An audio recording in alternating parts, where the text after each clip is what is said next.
Hey guys, what's up? My name is Michael Ingdahl, aka Bald Mikey, and I am here today to talk about changing out tubes in a Fender Blues Junior. I've owned this amp for 2 years, and the tubes are now starting to finally go out on it. This is something that I haven't really felt comfortable exploring or wanted to do in the past, so the question became, do I find someone in town to repair it and diagnose it and take it in and pay for that along with the parts, or go down the YouTube rabbit hole, find other videos that show how to replace tubes specifically in this amp, and order the parts myself and just go for it. As I'm trying to be a little bit more self-sufficient in repairing, diagnosing issues, whether it be with amps or guitars or pedals, cables, what have you, that kind of made the most sense to me, and also kind of just a fun challenge, a little project to work on at home. I actually haven't even opened these yet. Fragile glass. From TubeDepot.com. Couple things that I want to point out about this from being my first time buying tubes, buying replacement parts for an amp, and this isn't sponsored by any way. I was just really impressed with how they handled it. Their website is super user-friendly, in my opinion, as far as finding tubes, because they have basically several drop-down menus that allow you to go from what brand of amp, what exact amp you're looking for, and then if you're replacing the whole set or just a few. For someone who doesn't know a whole lot about tubes, that was extremely helpful and kind of took a lot of the guesswork and more time out of having to track down, okay, what's gonna sound the best. As a first-time customer with them, if you email subscribe, they give you a 10% off code for your first purchase, which I thought was really nice, and it qualified for free shipping because it was expensive enough. And I ordered this on a Friday. It was already put out for shipping like later that afternoon, which was super fast, and then I got it by Tuesday. So if you are interested or needing to buy tubes, you're not really quite sure where to go or where to start with it, Tube Depot is really great. Let's open this. Let's see if I can find out where. Okay. Gonna fast forward through this part because this is embarrassing. I am struggle bussing. Oh my god. They did. Where am I even supposed to? Oh, okay. There we go. There we go. Yikes. Open it up. Everything's like really nicely packed. Beautiful. Super impressed with how they handled everything and took care of it. To be like uber specific about what I got in this, I got 3 preamp tubes, the 12.8x7s. Brand is the JJ ECC 883s. I'm probably butchering how anyone who's done this before would say it. And then 2 power vacuum tubes, the EL84s, also JJ brand. Completely changing the brand of tubes that I'm putting in here. I've heard that JJ is pretty good, so I'm excited to give them a shot, see how they go. Ooh. Okay, so I'm excited to get into it. Let's go ahead and open this bad boy up and change out some tubes.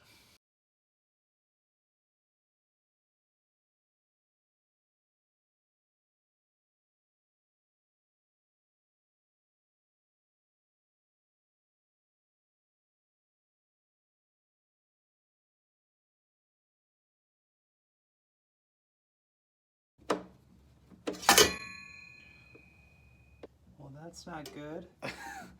All right, okay. Note to self. Come on. Note to self, because this is a learning situation, is, oh my god, so I didn't need to take those off. Oh my god. Okay. That's really cute, Michael. Oh my god, I didn't need to take that off. Okay. Okay, so... Alright, well, I'm embarrassed. Okay, so, fun fact. Did not know this, showing my my novice-ness here. This grill plate should just stay, doesn't need to come undone. It can just stay in here. Okay, alright, well, that is hilarious. And now I have one extra step to put this all back together. That's okay.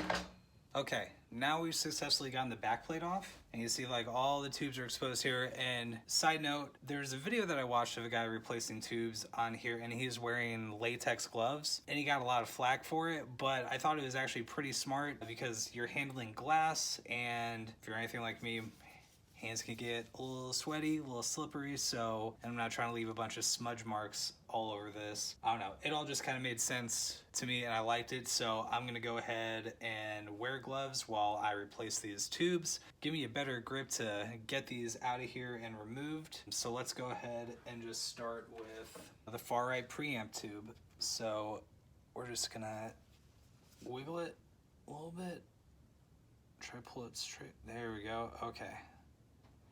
Yeah, this is one of the biggest things that I've been afraid of doing is trying to wiggle it out and pull it. Okay, and just like all the other videos that I've watched, they talk about how there's a, if you can see it or not, there is just one little indentation right here that doesn't have one of the prongs, and that's so you're able to line up the tube exactly where it needs to go. So here's one original Groove Tube preamp tube. Put that off to the side. Let's go and get the next one.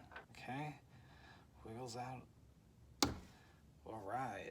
In order to get these out, you just need a firm but slow pull.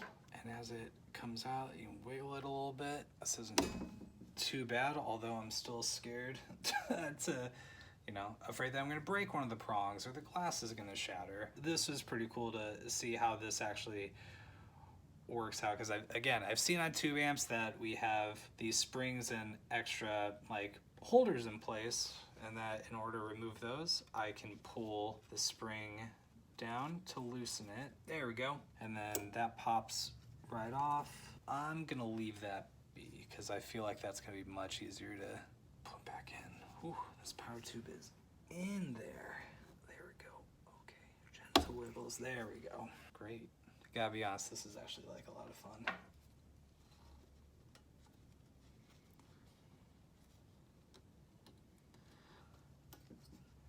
We'll take the back one off.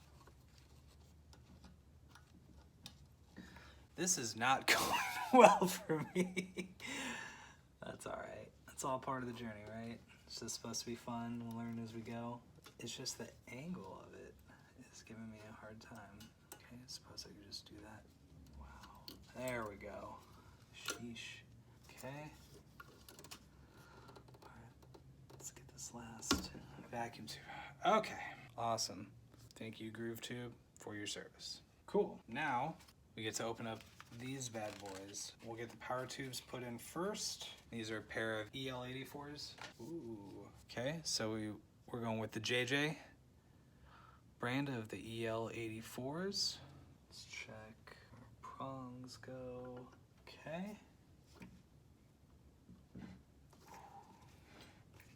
Okay, I think that's in. Okay, let's go ahead and, since these springs are the bane of my existence right now, let's go ahead and get that latched back on. All right, great, and okay. Power tube number 1 installed. Okay, here's number 2. There we go.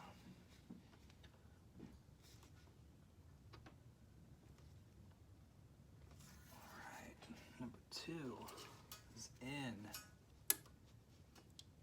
That was much easier. Thank you, spring number 2, for being easy. Okay, so now we got 2. Now, onto the preamp tubes.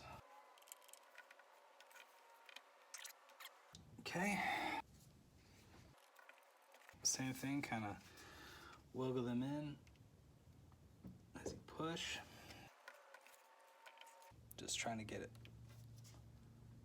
flushed in there. Make sure that's all the way in, not going anywhere. Okay, looks good. Double check these. Note to self, next time I do this, put my luthier mat underneath, a little rubber mat, so it doesn't move around as much. Probably easier to deal with, work with. Okay. And that's it. That's it. Pretty short and sweet. Before I get the plate, the back cover put back on, I'm gonna get this grill put back on. I feel like that's half the fun, right? It's just doing really silly, stupid mistakes. That's the only way we're ever gonna get better. Let's not be afraid to look stupid. Super self-confession right now, like, I'm not a gearhead in the slightest, and I watch a lot of guys on YouTube that just really know their stuff when it comes to all the different types of specs and like nuances and stuff like that. And that's something that I never really got into. I'm sure there's plenty of players that feel the same way. And so when it comes to doing projects like this or trying to, you know, educate myself on how this stuff all works, it can be really intimidating and frankly really discouraging to even attempt to try to learn or try to do it myself, because that like instill belief already, like, well, I'm not really a gearhead, I don't really care about, oh, you put those kind of tubes in your amp, oh, well, that's just not as good as blah blah blah blah blah style, or like, oh, you have a rosewood neck on your guitar when clearly it would sound better if it had maple.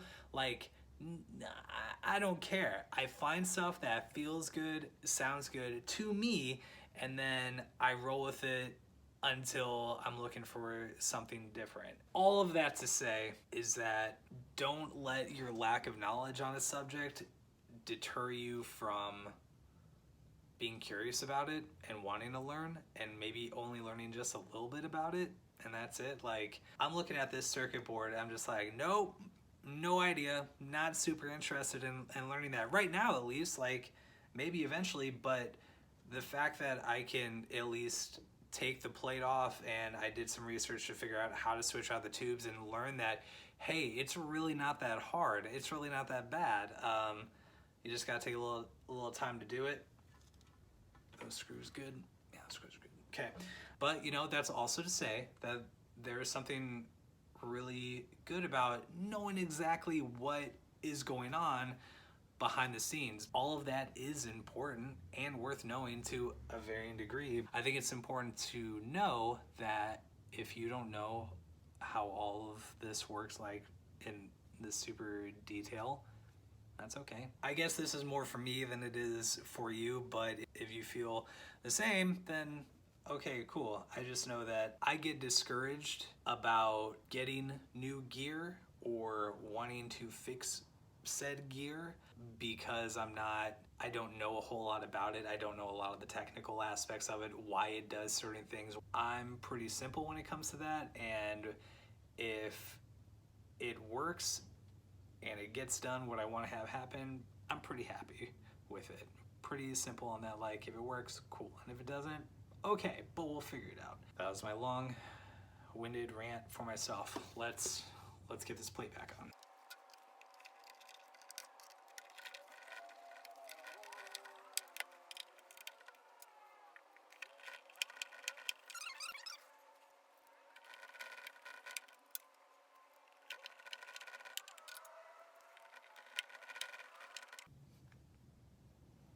And that's it. That's all you gotta do. Pretty simple. I feel a lot better about doing stuff like this now that I've actually put myself through it and I've done the research, ordered the parts, and taken it apart and reassembled it again. I need to let these tubes sit for a while, and I will eventually let them warm up, play them, troubleshoot anything else that may be an issue, and I'll add that here at the end of the video. If you're thinking about changing the tubes in your amp yourself, I would say that I think just about anybody could do it. These can go away now. You have served your purpose, and you have done well, and I appreciate your years of service. It's been great. Hope this helps. Again, super easy. Do it if you want to, and if you don't want to, then don't. Okay, I think I've said enough. They're just so cool. but sharp, but cool, but sharp, but cool. I never did find out which one was the bad one. Okay, well, I guess that's just going to be a mystery that'll never get solved, and that's okay. Appreciate y'all watching. I hope after this part comes some playing so you can actually hear it, and that's all I have to say about